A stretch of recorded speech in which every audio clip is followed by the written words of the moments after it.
We're back. It's Tuesday with what we're calling the Caleb Show.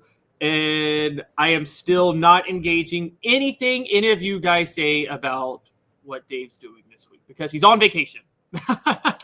But it is what it is. Thank you guys for joining us. It's Caleb Calhoun and Caleb Jarreau here hosting for Off the Hook. Jarreau, how are you doing today?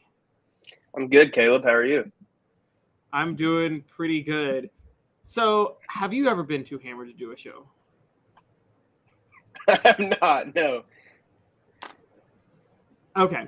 Well, we're both sober today, guys. Luckily, we're going to dive in on fun stuff. We got a lot to get into. We got Jarreau for the first segment, and then after the first segment, after the first segment of the show, he's going to have to balance. He's got a lot of things to handle, so it'll just be me and you guys after that. But hey, we can still have a lot of fun no matter what. So, what are we going to talk about today? We got a little bit of recruiting news. We got a baseball transfer portal news out. That's kind of intriguing.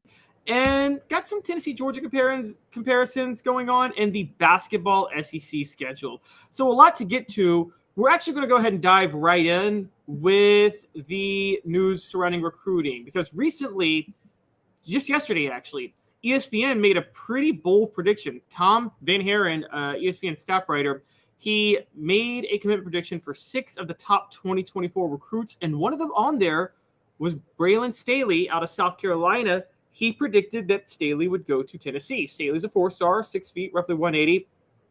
And by the way, ESPN alone isn't ranking him a 4-star. 247 Sports Rivals, they all have him as that too. So because ESPN, we agree, is probably the worst at ranking, but at the same time, ESPN is the least biased. They have no agenda when they do it in their defense. But he has Braylon Staley going to Tennessee. But we kind of wanted to dive in on this because we find it intriguing because, as Jarreau pointed out recently, Tennessee's heavily targeting Mike Matthews, who is 6'2", 180 and is a 5-star and is much more highly touted and seems much more likely to land at Tennessee. So, Jarreau, I ask you this simply. Is there room for Tennessee to land both in the recruiting class? You know, it's an interesting topic because Tennessee was also big on Ryan Wingo, and he's kind of started to lean more towards, your Georgias or your Alabamas. So it seems like they're all in on Mike Matthews and that they're leading for Mike Matthews right now at the wide receiver spot. So for Braylon Staley, I think it's going to come down to North Carolina and Tennessee. He officially visited Tennessee on June 16th. So not this past weekend, but the weekend before. And then he was in his he was at North Carolina last weekend for an official visit. And it's interesting, too, with him because 247 Sports has 3 crystal balls for Braylon Staley to go to Clemson.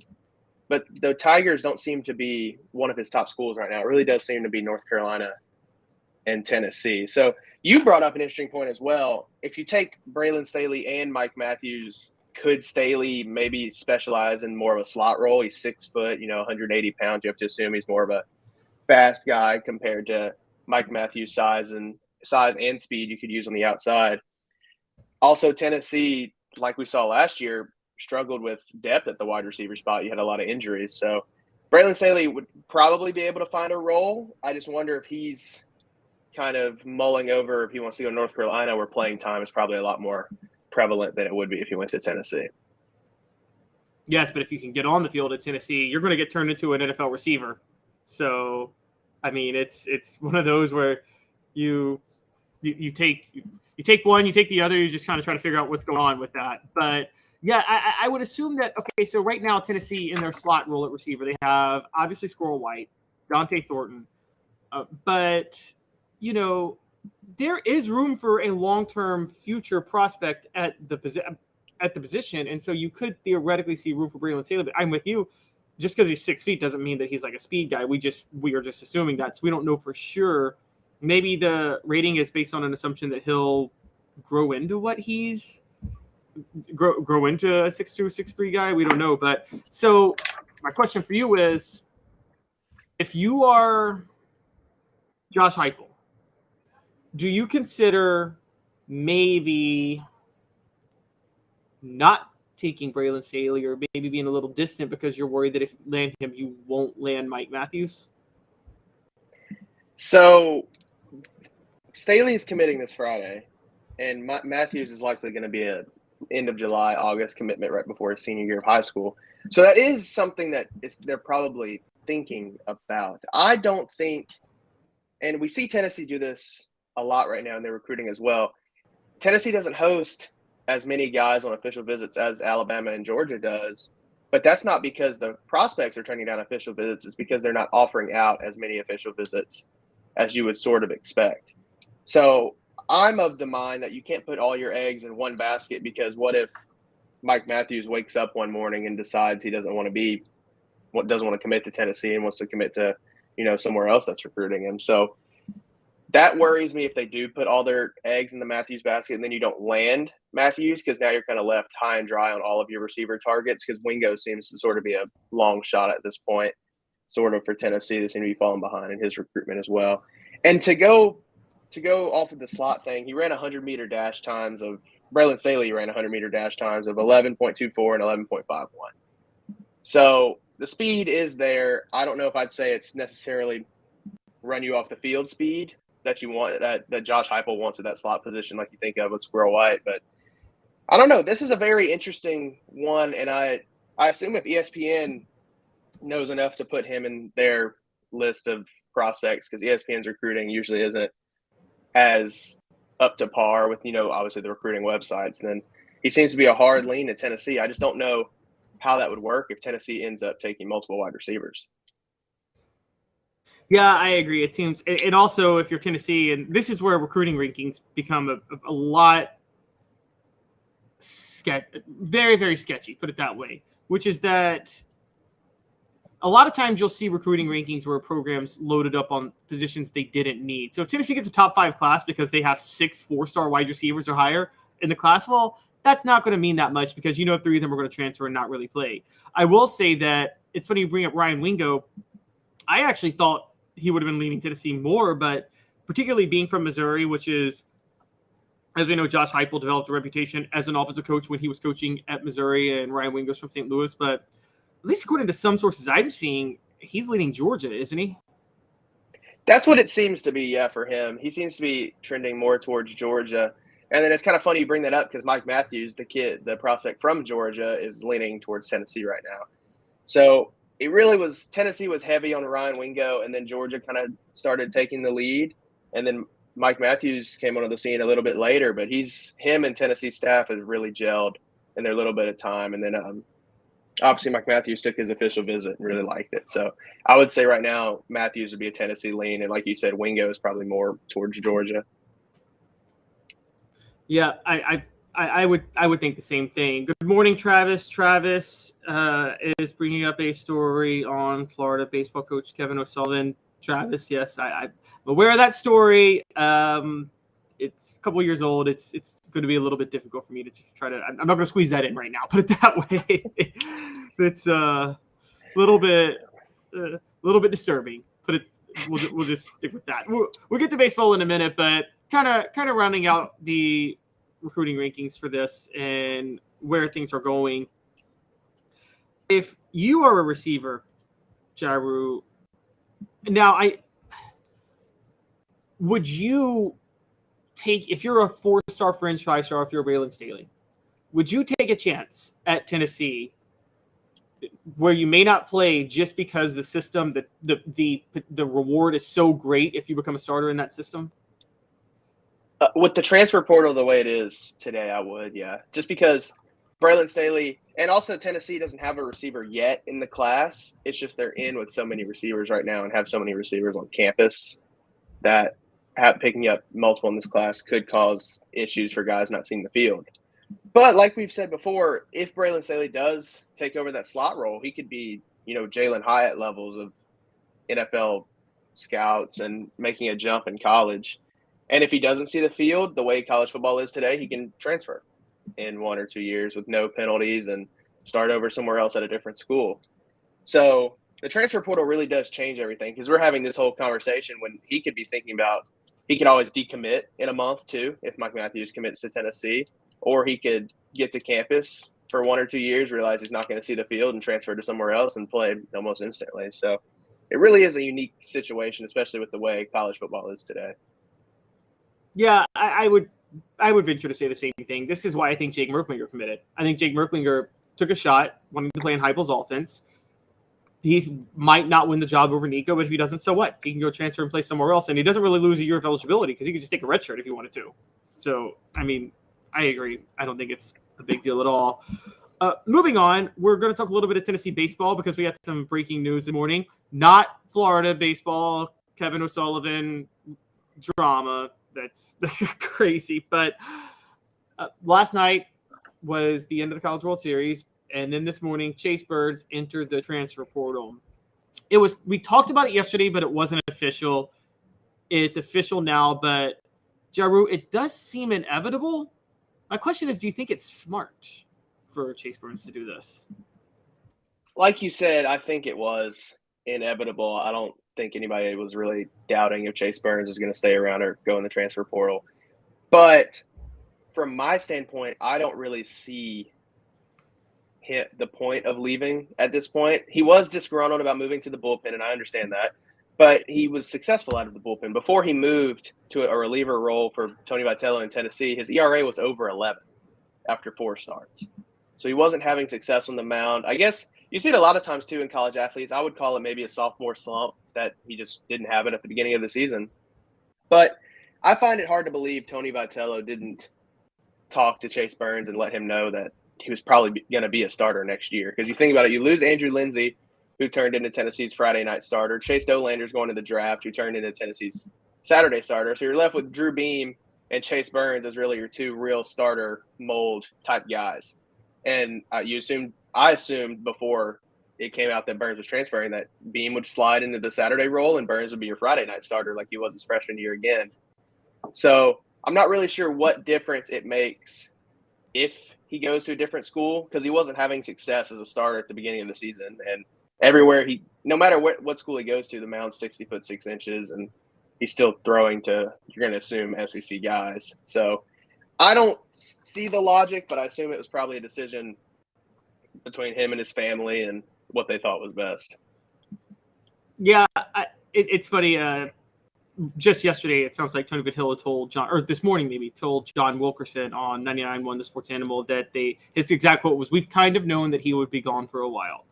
So I guess going forward with this is, look, Tennessee's going to be fine. You talked about it. We talked about it yesterday. They're recruiting really, really well in baseball right now. I think this is if one side hurts from this, I think it's Chase Burns. I think he loses more transferring from Tennessee than Tennessee loses in Chase Burns leaving. And I'm not trying to say that to take a shot at him at all. I want to know what you think. No, I agree, because he would have been the gem of this staff next season. Like, he would have, whenever you talked about Tennessee, like the same way people talked about Tennessee this year, you talked about Chase Dolander, because that's just, he was the ace. When going into next season, it would be Tennessee baseball, and then the next sentence would be Chase Burns, just because he was going to be the gem of this staff. But like you said, I feel like Tennessee and Tony Vitello are probably going to find arms, whether it be from the transfer portal, they get freshmen in. The only difference now is there's a little more pressure for Tony Vitello to land some of those guys out of the transfer portal. We already saw they got Jacksonville State's Friday night starter, AJ Causey. He's more of a submarine type guy that I could see out of the bullpen. So next season, they're still probably looking for that second or third starter. You assume Drew Beam will stay in the starting rotation, and then you probably have an AJ Russell type who come out of the bullpen and take on a starter role. For Burns, I know he wants to be a starter, and it's not common you see closers with 4 pitches in college baseball or in Major League Baseball come out of the bullpen. So I get that. I just don't see – I know that Tennessee was trying to recruit him to stay. So I find it hard to believe that Tennessee would have told him he wasn't going to try to start next season. Yep, Travis brings up Chase Burns coming out of the bullpen was genius. I agree. Billy Bob Cooter jumps in. Billy Bob says, unfortunately, NIL has UT as well, has hit UT as well. Kids leaving for more money. I'm gonna disagree a little bit. I don't know if NIL had a role in this. Do you, Jarreau? I think it was what you said. I think he was upset about not being moved to the bullpen, and to quote Michael Jordan, I think he took it personally and decided to bail. Yeah, I think NIL will determine his landing destination, but I don't think NIL made a difference for him entering the portal. Because like we talked about, I think he was angry after moving to the bullpen. He wants to be a starter. He told us after the final game in Omaha that he wants to be a starter. So I assume he's going to transfer somewhere where he will be a starter. I mean, like you said, Tony Vitello told John Wilkerson this morning on the radio that it was pretty straightforward and that they known he would be gone for a while. So, I mean, it doesn't seem to be like they were offering him money or any rumors like that. It just seems to be he wants to be a starter, and he was mad when he got moved to the bullpen at Tennessee. So I think Yeah. NIL might determine his landing destination, but I don't see a lot of these kids jumping into the portal because they're not making money at Tennessee. Right. And it's kind of weird that to feel this type of way. Any sport is performance-based, and it was pretty obvious Chase Burns was better from the bullpen than he was as a starter this year. Like, there was really no question about that whatsoever. So it's a little weird that he would feel a certain way, particularly just as a sophomore when he was going to move back into the rotation as a starter probably next year, as you bring up. Now, as far as team chemistry goes, we talk about this. We talked about it with football yesterday. It does seem like there's a chemistry factor in baseball, though, even though it's the most individual team sport there is, where it's a team sport. You, more than any other sport, you need help. Less than it, one person can't do it on their own more than any other sport. But it's also the one sport where you just have to care about your job and not worry about what else everybody else is doing. So it's the most individual team sport. But chemistry does seem to be a factor when it comes to the luck and the way the ball bounces and the red hotness of the College World Series. So Chase Burns being gone with two other starters gone, as you mentioned, even if they do replace him in the transfer portal, is that going to be an issue?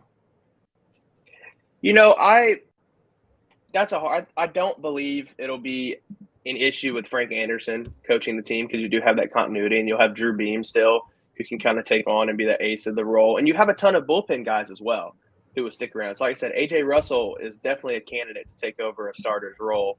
He's somebody who gave them distance out of the bullpen and showed a lot of potential as a freshman, and he was talked highly of. So, and you want to talk about team chemistry in baseball, you can just look at Tennessee's team. I mean, it took them until halfway through the SEC slate to get their stuff together and go from 5-10 to, a 2 seed in the NCAA tournament. So with a lot of transfers this season, you did see that team chemistry kind of play a role. Chase Burns will hurt them on the field, obviously, yes, because you're losing a guy who could run triple digits and threw 4 pitches.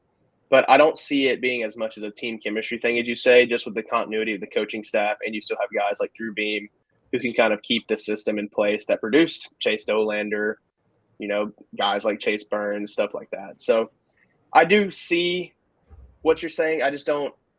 And realistically, if Chase Burns had one foot out the door after he went to the bullpen, then how much chemistry was he contributing to in the locker room? Yeah, you're right. He probably was feeling pretty down on himself, and that might have been infecting the locker room on its own.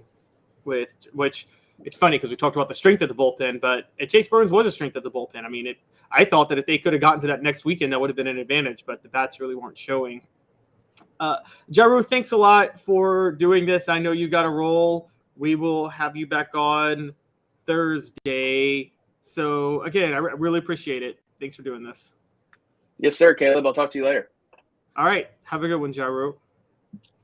That is Caleb Jarreau. We couldn't have him, unfortunately, for the whole show today. He has got to run and take care of a few other things. He does a lot of great work for us.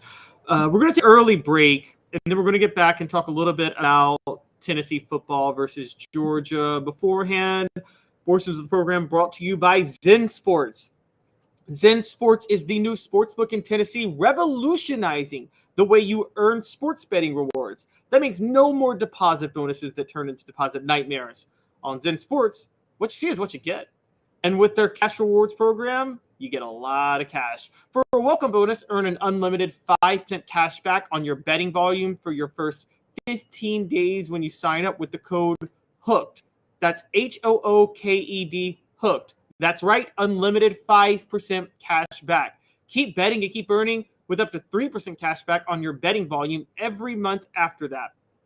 And refer friends to earn a percentage of their betting volume as cash rewards too. Zen Sports is bringing the cash back to Tennessee. So if you bet big on sports, you want to be betting on Zen Sports.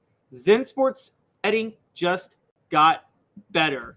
In 2 minutes, we're going to talk about Tennessee football. We're going to talk about comparing them to Georgia and the explosiveness of the offenses. And we got a little basketball news too. Some hoops news came out yesterday. First, 2 minutes. Estamos in Craving Wings South North Shore location, where we've heard people say that you can get the best wings in East Tennessee. Pero ¿quién es este?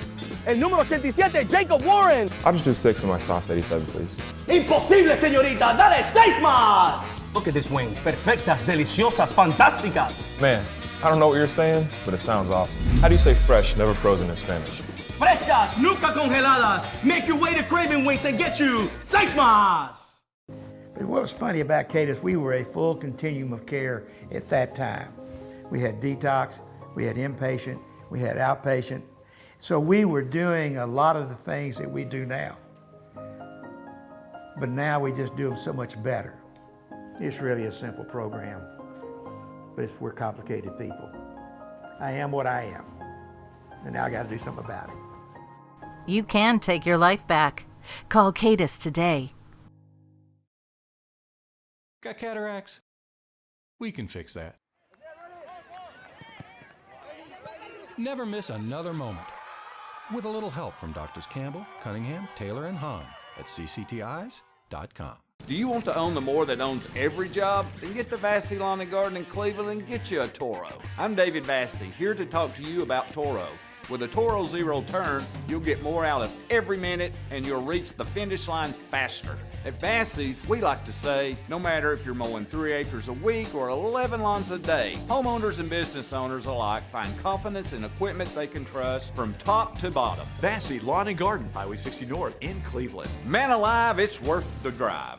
Our family has been creating jewelry since 1986, each piece unique with a story all its own. I'm Rick Terry with Rick Terry Jewelry Designs. I'm a jeweler, and I want to be your jeweler. We're grateful that you chose us to be Knoxville's best jeweler. My family and staff look forward to serving you. So please come see us. Kingston Pike and Campbell Station Road in the heart of Farragut and downtown on Gay Street, right next to the Tennessee Theater. Welcome back to Off the Hook Sports. Caleb Calhoun flying solo for the rest of the show. Please hit that like and subscribe button. D is calling you wild on the message boards. Only 2 likes. Travis says one of them is his. More guys, we are really growing something here. I know Dave's off this week. It's the doldrums of summer, but it's an exciting time with what we're doing. I don't have Cooper Mays or Jacob Warren to tell you to hit like and subscribe. I don't have the sound effects that Dave has, but I could use the like and subscribes. We could use them together. Again, we're building something very, very, very exciting here. So yesterday, news came out of the SEC basketball schedule for the 2023-2024 season. The way the SEC schedule works is you play, and we don't know how this is going to work when Texas and Oklahoma are added, but you play 18 conference games. You play all 13 teams once. You have, that would be 3 opponents that you play twice on a rotate every year, which gets you to 16 games. And I believe Tennessee's are South Carolina, Kentucky, and Vanderbilt. Those are the annual ones. And then you have, on a rotating basis, 2 other teams you do a home and home with.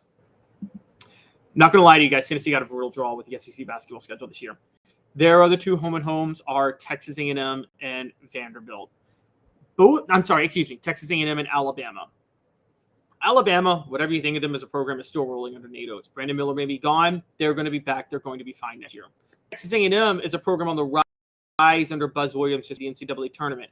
Both teams are preseason top 25 teams this early out next year. So Tennessee, and we know what Kentucky can do. We know how dangerous Kentucky is. So Tennessee, 3 of their 5 home and homes next year are going to be preseason top 25 teams.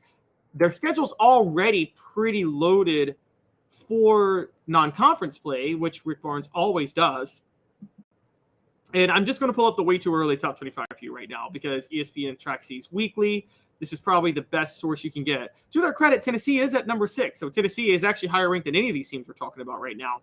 But other SEC teams are Arkansas at number 14, Alabama at number 18, Texas A&M at number 19. So those are the most notable teams right now. Now, really standing out is the fact that Kentucky is not in the top 25 in this way too early top 25, but Kentucky is Kentucky. You still have to believe they're going to be a big threat. And Kentucky, Florida, and Auburn are all next in line. Now, the break for Tennessee is that the SEC does seem like it's going to be a little bit less loaded this year than it was last year. So I don't think Tennessee is going to complain about this too much. However, it's still not desirable. A couple other breaks they get from the schedule. So their home games include Alabama, which they have to play twice, Auburn, Florida, Kentucky, LSU, Ole Miss, South Carolina, Texas A&M, and Vanderbilt. Now pay attention to two teams I named in that list right there, which would be Auburn and Florida. Those are two of the tough teams in the SEC this year. Neither is in the way too early top 25, but they're fringe. They are, if you go to the site, they are just missing it, and they're next in line. So Tennessee getting both of them at home is a pretty good draw. That's something you want if you're Tennessee. However, on the other end, they've got to visit Arkansas, which is the other top 25 SEC team in the way too early rankings. So that's something you don't really want to deal with if you're Tennessee basketball. However, go to the message boards. Travis, you're right. In order to be the man, you got to beat the man. Bring him on. And quite honestly, I've always been a proponent. I'm not this way in football. I don't think this way in football. But in college basketball, the harder the schedule, the better. You want the hardest, toughest schedule possible. Now, this wasn't the case this was more the case back in the day with the RPI, which 75% of the RPI, if you guys don't remember, was schedule strength. It was actually ridiculous. The BPI is a little more fair. They just rank quality wins, road versus home. You actually have to beat some teams and not just play them. But the more you play, the more likely you are to beat some teams. And so college basketball rewards schedule strength more than any other sport, as it should. So when the NCAA tournament comes around, it gives you the strongest case for a solid seed, and it also prepares you relatively well. And Rick Barnes has done a great job preparing for Tennessee basketball. He always does when it comes to non-conference play, and now Tennessee has a pretty rough draw of conference play relative to the SEC. As we're talking about having some issues this year, it's not going to be, at least based on preseason rankings, it's not going to be as deep. Other teams Tennessee plays, they've got non-conference play against NC State for the Hall of Fame game in San Antonio on Saturday, December the 16th. They host Illinois on Saturday, December the 9th. And they have a visit to Wisconsin on Friday, November the 10th, which I believe is going to be their opener. Now, that's going to be an intriguing game. Plus, they've got the Maui Invitational on November 20th, 21st, and 22nd. That's a Monday through Wednesday. So Tennessee's going to have their fair share of tough college basketball games. But I will say this is a bit of a rough draw based on the two teams that they got, which is, again, Texas A&M and Alabama. Kentucky, South Carolina, and Vanderbilt get every year. You might actually get a break this year with Kentucky, South Carolina, and Vanderbilt, because I would say that Kentucky, again, a lot of people are questioning if they are a top 25 caliber team. This may be one of those random rebuilding years by Calipari. We don't know yet, but typically that's like being stuck with Alabama when you're stuck with them. So you never know. Now, South Carolina, on the other hand, they went 11-21 last year under Lamont Paris, but that was his first year. He did take Chattanooga to the NCAA tournament in 2021-22. Based on what he did at Chattanooga, if that were to translate to South Carolina, though, he had 2 losing seasons at Chattanooga before he really took things off. So it's probably still another rebuilding year for South Carolina. As far as the other team that they play twice, it's Vanderbilt's Jerry Stackhouse.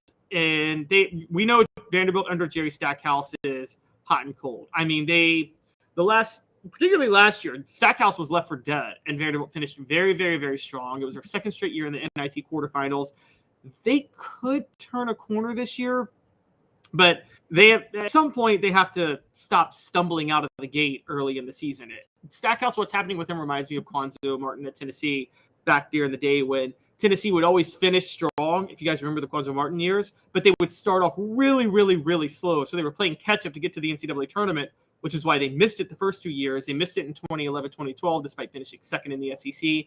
Then they missed it again in 2012 to 13. Finally got in just barely in 2013, 2014, but they always finished strong, so they got to the Sweet 16. So for Tennessee Vanderbilt, it depends on the dates on when they're going to play Vanderbilt. Because if what Jerry Stackhouse has done is any indication, it seems like Vanderbilt's going to be a team that starts slow and starts to finish strong towards the end. Although that was just last year, to be fair. That didn't happen in 2021, 2022. What happened in 2021, 2022 was they actually just they were slogging out the whole regular season and then just turned it on in tournament play in the SEC tournament and then in the NIT. But we don't know for sure if that's going to happen this year with Vanderbilt and Jerry Stackhouse. So again, the real story is Texas A&M and Alabama. Those were two brutal draws for your two road games. For your two home and homes. And then the only way it could have been tougher is it was made tougher because the other team that is going to be one of the toughest teams in the SEC, not named Tennessee, is Arkansas, and Tennessee has to play Arkansas on the road. So in terms of the randomness, Tennessee gets a brutal draw. I don't think Kentucky's going to stay out of the top 25, though. So quite honestly, that also is a brutal draw. Travis says this year Tennessee will be terrific going into the tournament. I agree. I think Tennessee should be in great shape. Now, the question is if Rick Barnes can actually not lose to a lower seed for once in the tournament. Rick Barnes has lost to a lower seed every single year at Tennessee in the NCAA tournament. And there is that issue that he grinds people. I think personally Rick Barnes is changing his approach a bit. I'm seeing that with what he's doing with the transfer portal, willingness to spread the floor more, to shoot more. And I think Tennessee fans should be excited about that. Mr. Jones says hopefully Ziegler is back to form when he comes back. Zakai Ziegler.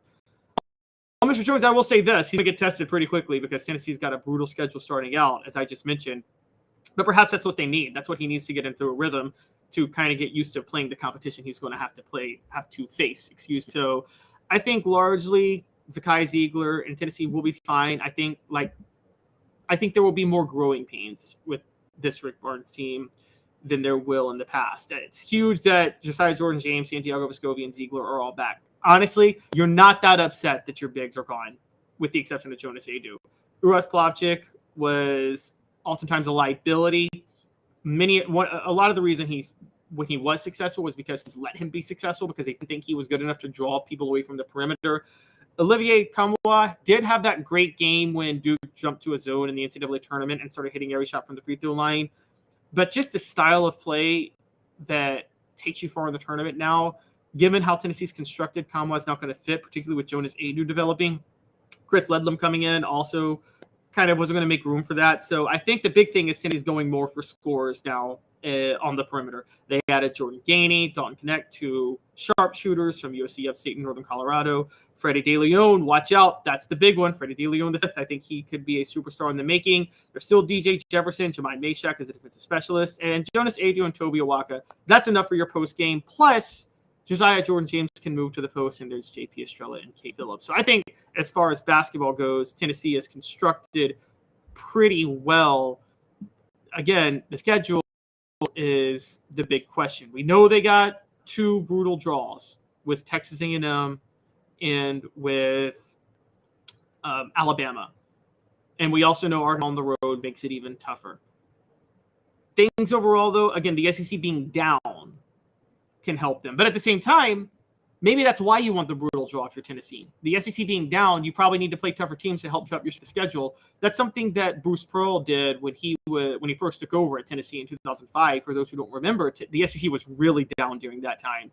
It was forgotten about because in 2006, Florida won the national title and LSU reached the Final Four. But during the regular season of that year, people found the SEC to be very mediocre. But Pearl had scheduled Memphis, he had scheduled Oklahoma State, he had scheduled Texas with Rick Barnes, ironically.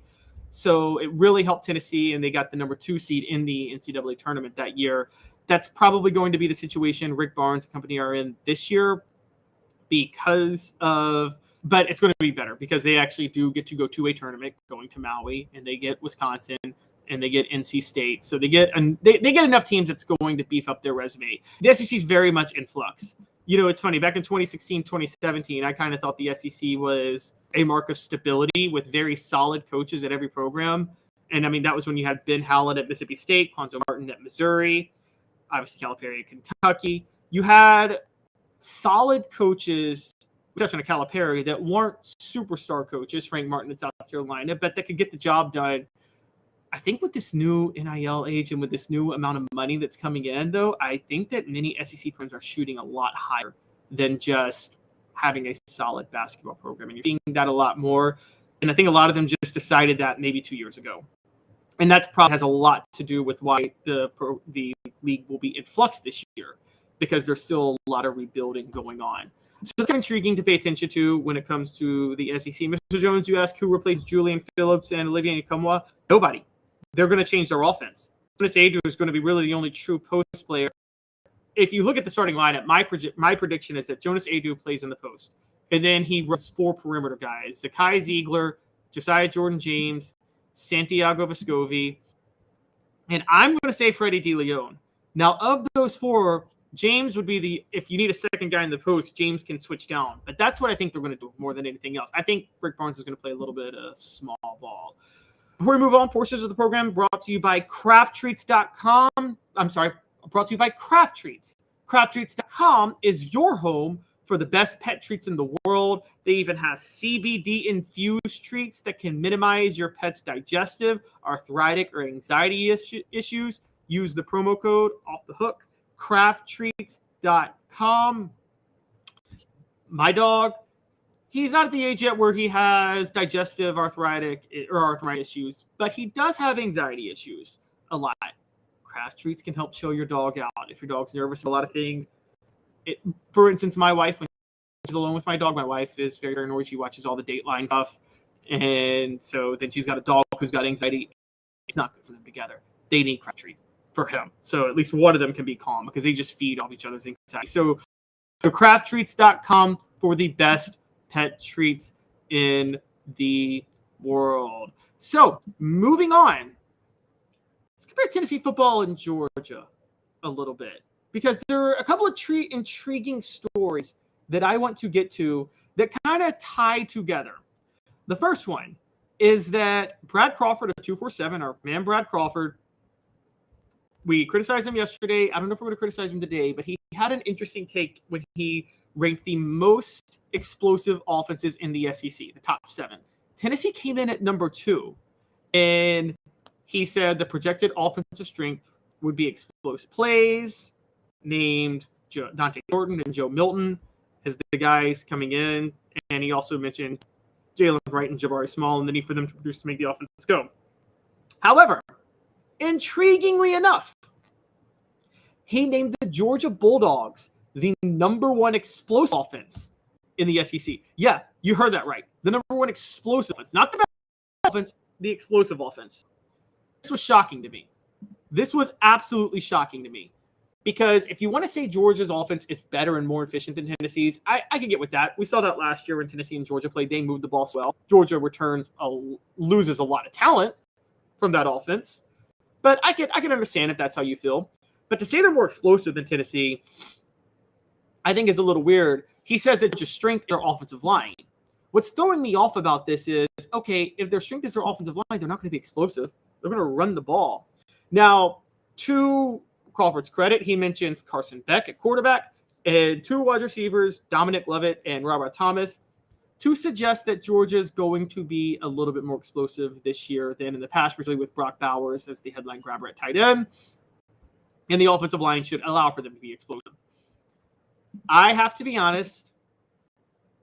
I think one thing could hold back their explosiveness, and that is Mike Bobo. Travis, as you just mentioned on the message board, and I was getting there. Yes, Mike Bobo is the most overrated coach, the most overrated coordinator in college football. I won't say overrated coach. I think Steve Sarkisian might be the most overrated coach, but that's a story for another day. Mike Bobo, I don't understand how he keeps getting jobs. He was under Mark Richt, and then that was Mark Richt's offense, and he's getting credit for Mark Richt's offense, and we're forgetting Mark Richt got fired. Mike Bobo goes to Colorado State. It doesn't work out. Colorado State never had a top 25 offense in 4 years. And here's my rule if you're an offensive coach. If you're a good offensive coach, then when you're at a non-Power 5 school, you should always have a top 25 offense. Always.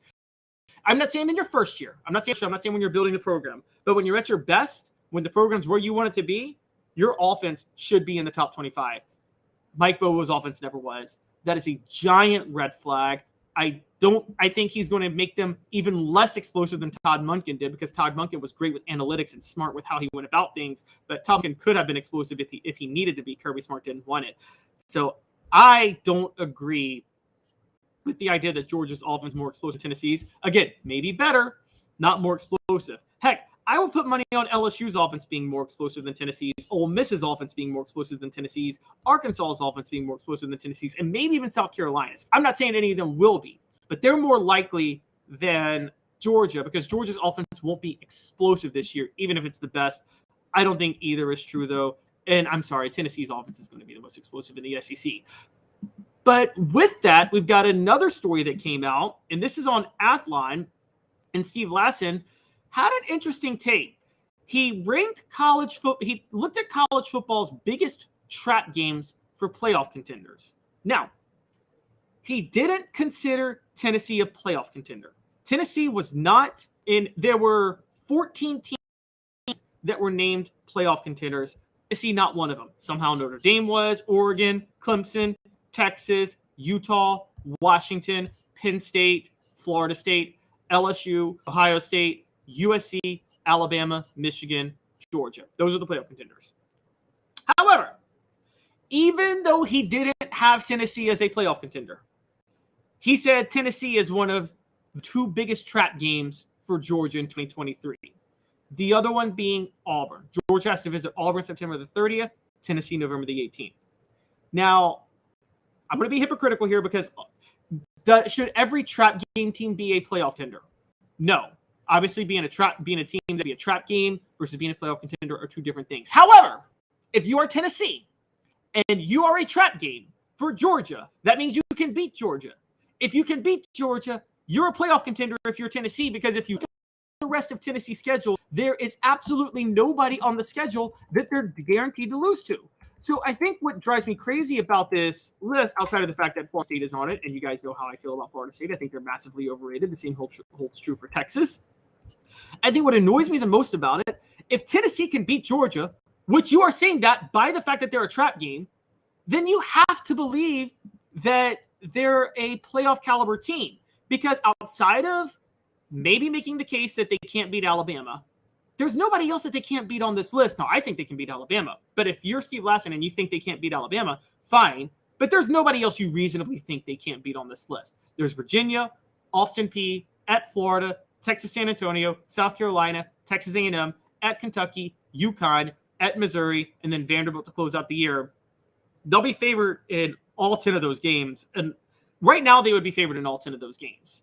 The only ones they'd be underdogs in are Alabama and Georgia. And if you think they can beat Georgia of those two, that would theoretically be an 11-1 team that wins the East. How do you not think that they can go to the playoff? I mean, I'm sorry, that doesn't make sense to me. It's blowing my mind.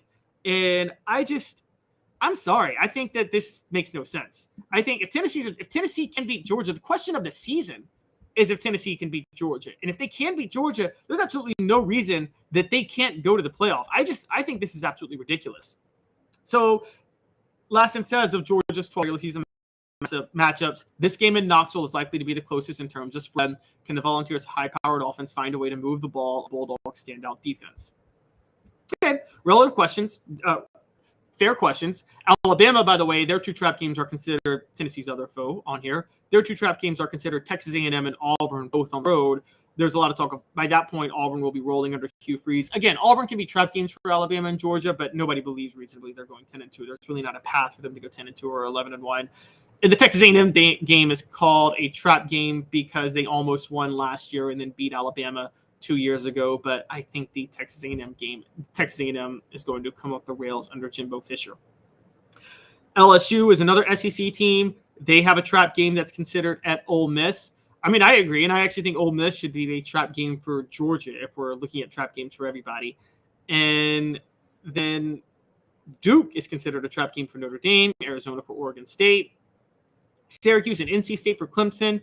Kansas considered a trap game for Texas. Texas should not be on this list. Baylor and Arizona, both on the road, are considered trap games for Utah. Michigan State and Oregon State are considered trap games for Washington. Illinois is considered a trap game for Penn State. Obviously, Michigan and Ohio State wouldn't be trap games for them. And then for Florida State at Pitt and at Florida.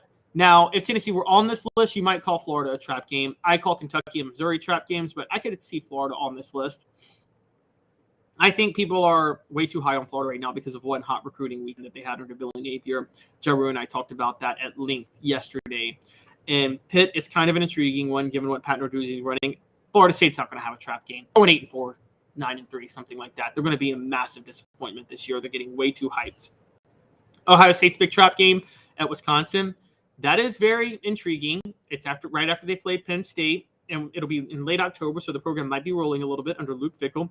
USC's biggest trap game is at Cal.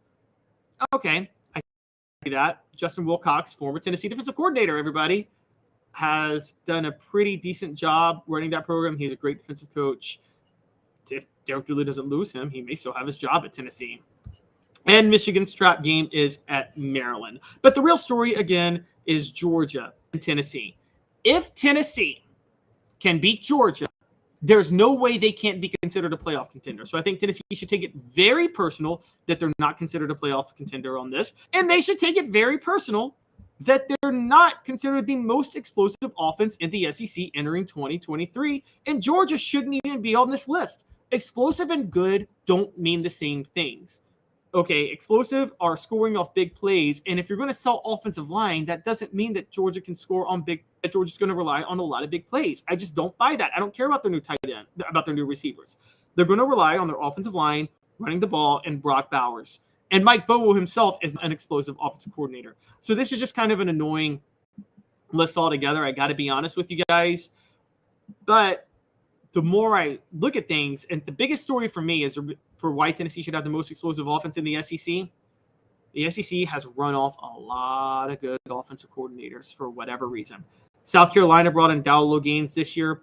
I don't think he's a good offensive coordinator whatsoever. As a matter of fact, I quite honestly think he's awful. I can tell you that as a Titans fan in 2012 and 2013, he was an embarrassment calling plays under Mike Munchak. It was just horrible to watch. That's a horrible hire for South Carolina.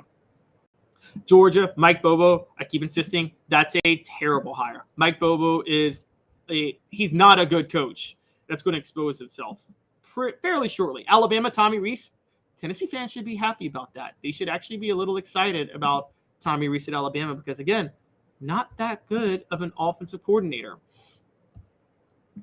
Given those facts, and obviously Texas A&M, Bobby Petrino, that's like the worst offensive coordinator hire ever. I think Tennessee should blow Texas A&M out of the water. I'm telling you guys right now, that's not going to work. The best offensive coordinator hire on this list is Liam Cohen going back to Kentucky, quite honestly. If he were there last year, maybe Will Levis, maybe I'd be higher on him.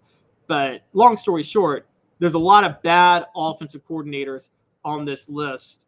And I would say that Tennessee has the most explosive, even though they lost Alex Cole and replaced him with Hosley. It's Josh Heupel's offense.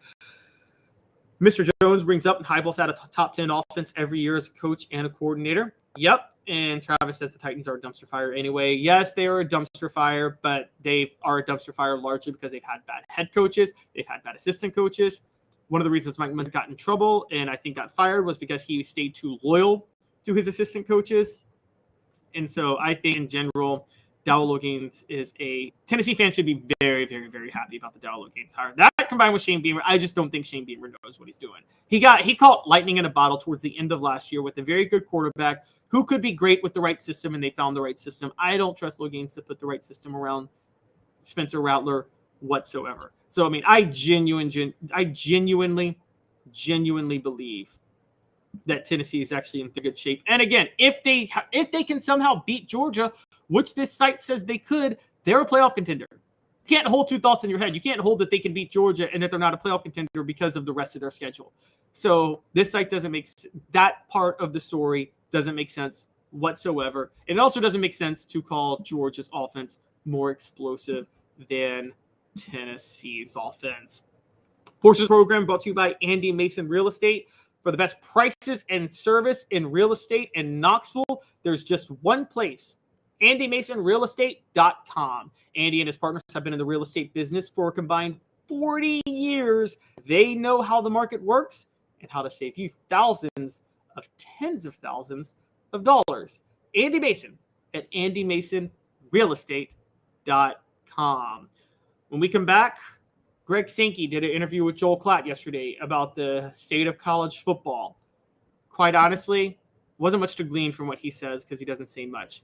But I got my thoughts on Greg Sankey and a few things he said and what really should have been asked of him, because I don't think he's getting held accountable for some of the decisions and the things that have happened with the SEC in recent weeks, months, years. We'll talk about that in a little over 2 minutes.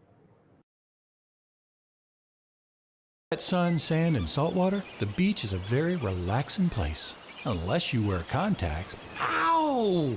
Open your eyes to the best the beach has to offer with LASIK vision correction from Campbell Cunningham Laser Center. Ah. Hi, Mike Davis here with City Heating and Air, reminding you to always dare to compare. Our team provides quality local heating and air service, installation, and maintenance across East Tennessee. We use only the best equipment like American Standard heating and air conditioning for your residential, new construction, or commercial needs. Honesty, dependability, and customer satisfaction have been the cornerstones of our business since 1961. City Heat and Air. Dare to compare.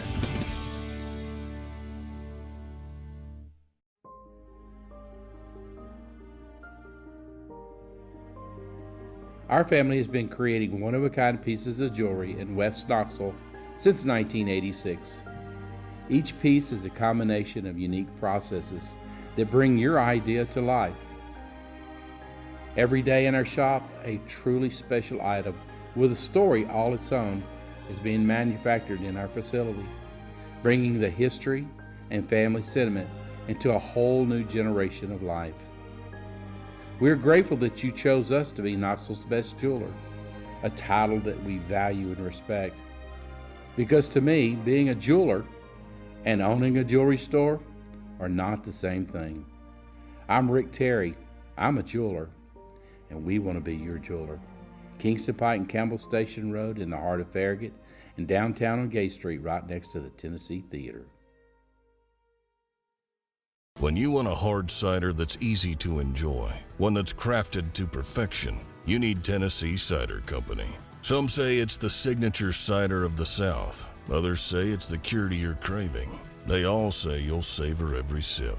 With a selection of ciders free to sample, all it takes is one taste. Visit tncidercompany.com for more information, as well as to shop our ciders and merchandise online. Thirsty yet? Doors open at 10 a.m. Welcome back to the show. Please hit that like and subscribe button. Caleb Calhoun still flinging solo for Dave Hooker this week. I'm not solo all week, don't worry, but I have to be today. Jarreau was on in the first segment. If you guys want to go back and check that out, we talked a good bit about recruiting and Chase Birds entering the transfer portal. Travis says he wasn't expecting Calhoun with the Cajun spelling to make it on the show today since LSU won the World Series. #hangover. Travis, I did not celebrate LSU winning the World Series. I am not an LSU fan.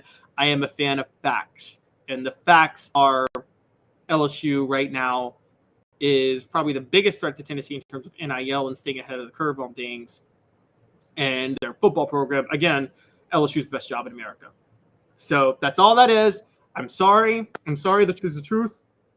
Georgia and Ohio State are like 1B the best jobs in America in football if we want to go there. That doesn't make me a Georgia or Ohio State fan, but well played. Maybe I'm just a hardcore Peyton Manning fan and he's from Louisiana, which I am a Peyton Manning fan. I believe he's the best quarterback of all time.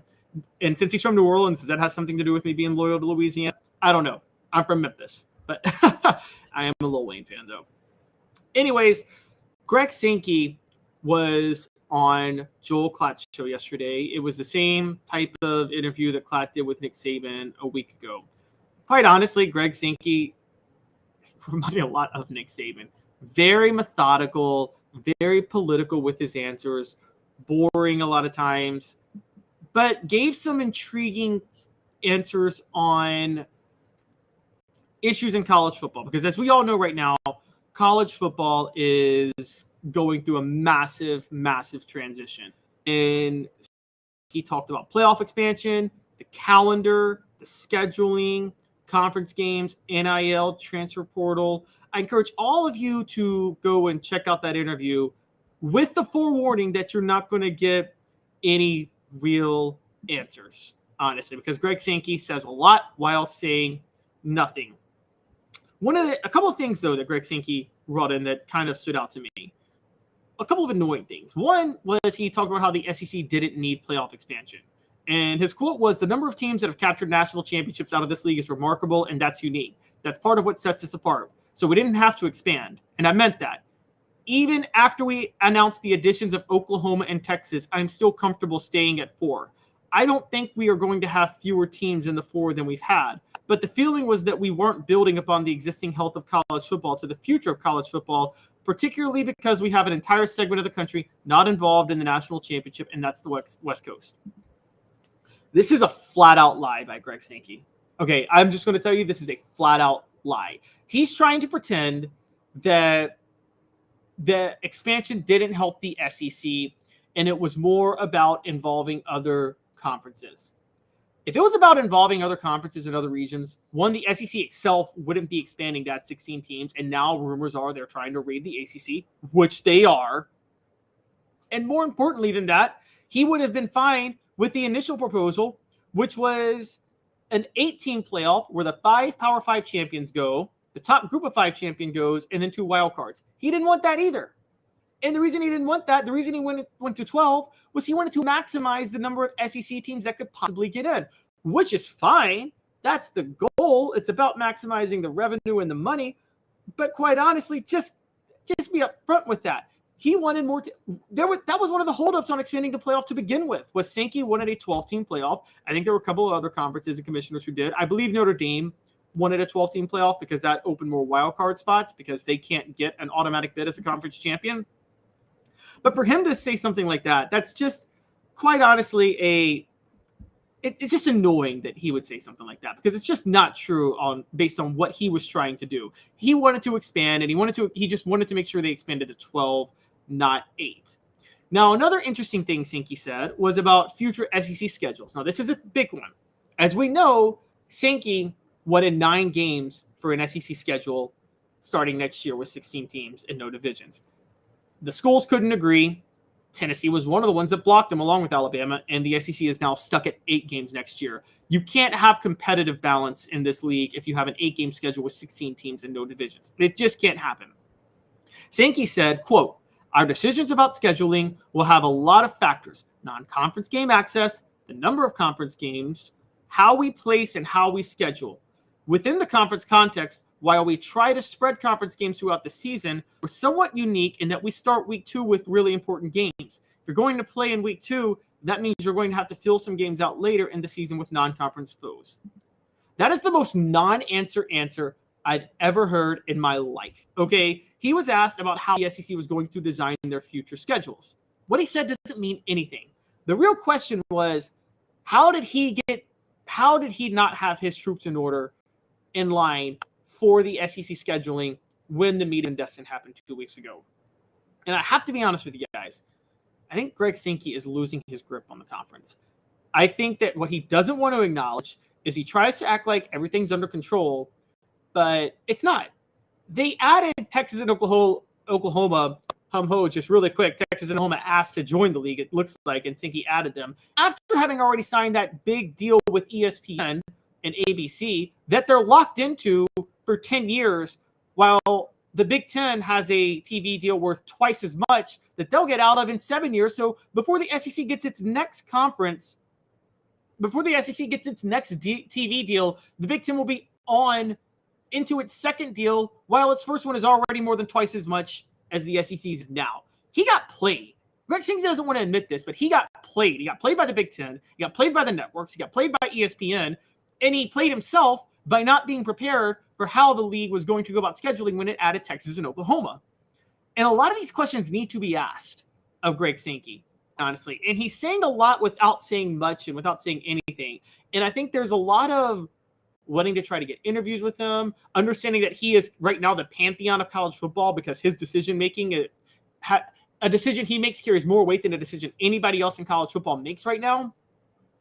But that's all the more reason to ask him how he could get played by Kevin Warren and the Big Ten, how he could get played with not being prepared with Texas and Oklahoma joining the league. I mean, guys, I don't know what's going to happen beyond 2024, but if they don't hash this out quickly, there will be some Tennessee will not be playing Alabama in 2025. That rivalry's gone, okay? Because you can't stick with an 8-team schedule in the SEC. You have to go to 9. So I think Greg Sankey is getting away with a lot right now. And he said a lot while saying nothing in this interview yesterday. And I think he needs to be called out for it. I mean, he didn't even answer if all conferences should go to the same scheduling. He was asked about that. He was talking about the challenges presented by NIL. I mean, and all he said with NIL was that, kids spend a lot of money when they have it when they're 18 or 19. Okay, so how do you address it? I mean, again, he's not saying really anything. And I think the thing that's concerning, if you're an SEC football fan, is I don't think he's getting out ahead of this stuff either, guys. I really don't. I think Greg Sankey is Greg Sankey took over the best product in America, which is SEC football. The best product in America. It's the most valuable product, in opinion, in America. Wasn't that hard to mess up? And I don't think he messed it up. But I think the revenue and the popularity it's getting is not a testament to him. I think it's a testament to the SEC is just naturally a great product as it is. Similar to Roger Goodell in the NFL. A lot of people think Roger Goodell is a good commissioner because of the money the NFL's been bringing in over the last 10 years. I take the opposite approach. I think the NFL is just a naturally great product, and you have to work at it to mess it up. You actually have to actively do things to screw it up, and Roger Goodell hasn't actively done things to screw it up. He has made a lot of missteps that hurt some of the NFL's following at different years. I got to be honest with you. So no, I don't think Roger Goodell is a good commissioner just because the NFL increases in revenue. It increases in revenue every year because he took over a good situation. This is like when a CEO takes over a great company that's on the rise. I think I'm just going to say it. I think the SEC, I think Greg Sankey might be the Roger Goodell of the SEC. He's taken over a product that is an amazing product that I could sell. Honestly, that anybody could sell it. I'm a terrible salesperson. I'll be honest with you, but I could sell that to anybody. The SEC is a heck of a product. It's very much Larry Coker the first year at Miami when he inherited that Miami Hurricanes team and won a national title that Butch Davis had built that was the most talented team in college football history. I mean, we see that all the time in college football and college basketball where a coach takes over a program that another coach built up, and then that coach enjoys the fruits of the labor and just rides the wave of success. Some people might say Philip Fulmer did that when he was at Tennessee. And I'm going to argue that Greg Sankey is doing the same thing in the SEC right now. And yes, Roger Goodell is doing the exact same thing in the NFL. They're both riding a wave. They inherited a good product. You and I could have made that product successful. What the Big Ten did was a little bit different. The Big Ten product is not as good as the SEC's. It's not. South Carolina versus Kentucky is going to be a bigger draw every time than Illinois versus Purdue. It just is. The Big Ten is not as good of a product, yet they got a better deal on their TV deals, and they have a better scheduling method, and everybody was on board for the scheduling method, by the way, for football. So they get to protect all their rivals. So the Big Ten was put together very, very. The Big Ten has been completely organized, completely methodical. They got USC and UCLA after the SEC got Texas and Oklahoma, and they were more prepared for their scheduling. And Greg Sankey needs to be called out on these things. And he shouldn't do another interview until someone asks him about why he didn't have his ducks in a row for the scheduling and how he let the Big Ten get a deal worth twice as much as the SEC.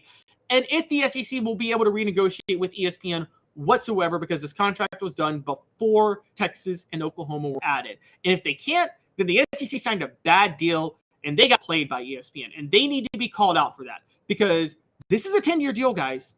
That means if they're stuck in this, that means for 10 years, the Big Ten will be bringing in twice as much revenue as the SEC. That's a dangerous, dangerous proposition because then that will make the Big Ten product competitive with the SEC because they will have the revenue to hire good coaches, to invest in facilities, and for NIL from boosters, honestly, because the boosters don't have to donate as much to the program. These are big issues. These are things that have to be addressed by the SEC because you can't let other conferences in this horse race pass you by, and he's letting the Big Ten pass him by. Please hit that like and subscribe button. Thank you guys all for tuning in with me today. We're doing our best with Dave off this week, but we're having a lot of fun and hope to continue it. Jarreau should be back on our show for an early segment Thursday, and then we'll have him again for the whole show on Friday. We're going to see what we can do tomorrow. We still should have Josh Ward and Fred White this week, so keep an eye out for those and how it happens. But thank you guys all for tuning in. You guys all have a great rest of your Tuesday. And again, we'll be back tomorrow at 10 o'clock, still doing the show, same time, regardless of who's on. I will be here. So thank you guys all.